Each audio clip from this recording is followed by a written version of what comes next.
صحیح بخاری کی حدیث ہے۔ یہ سورہ کا آغاز 4 قسموں سے ہے۔ والتین والزیتون، یہ 2 پھل ہیں، 3 انجیر، قسم ہے انجیر کی، اور زیتون معروف پھل ہے۔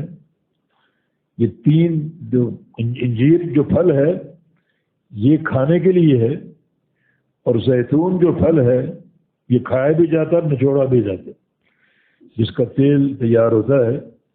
اور اللہ رب العزت نے ان 2 پھلوں کی قسم کھائی کیونکہ یہ پھل بڑے عظیم الشان اور بڑے نفع بخش اور انتہائی مفید دونوں پھل ہیں، جن کے فوائد اگر آپ تلاش کریں تو بے تحاشا فوائد آپ کو ملیں گے۔ اور بعض علماء کا قول ہے کہ 3 اور زیتون دونوں کو جمع کیا گیا ہے، تو اگر ان دونوں پھلوں کا استعمال اکٹھا کیا جائے تو بہت زیادہ نافع اور مفید ہوگا انسان کے لیے، اور بہت سے امراض میں شفا کا باعث ہوگا۔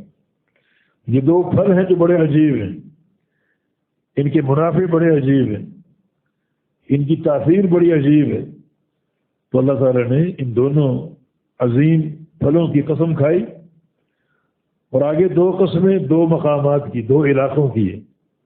بطور سینین، ایک طور سینا، یہ پہاڑ ہے، اس پہاڑ کی قسم کھائی۔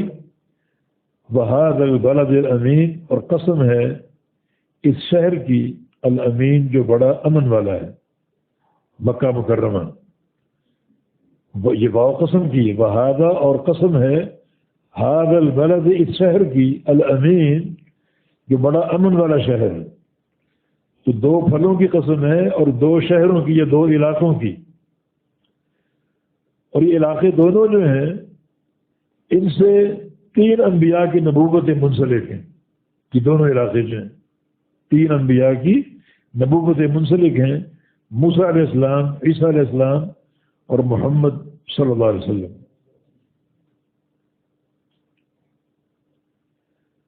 بالکل اسی طرح کا اسلوب تورات میں مذکور ہے۔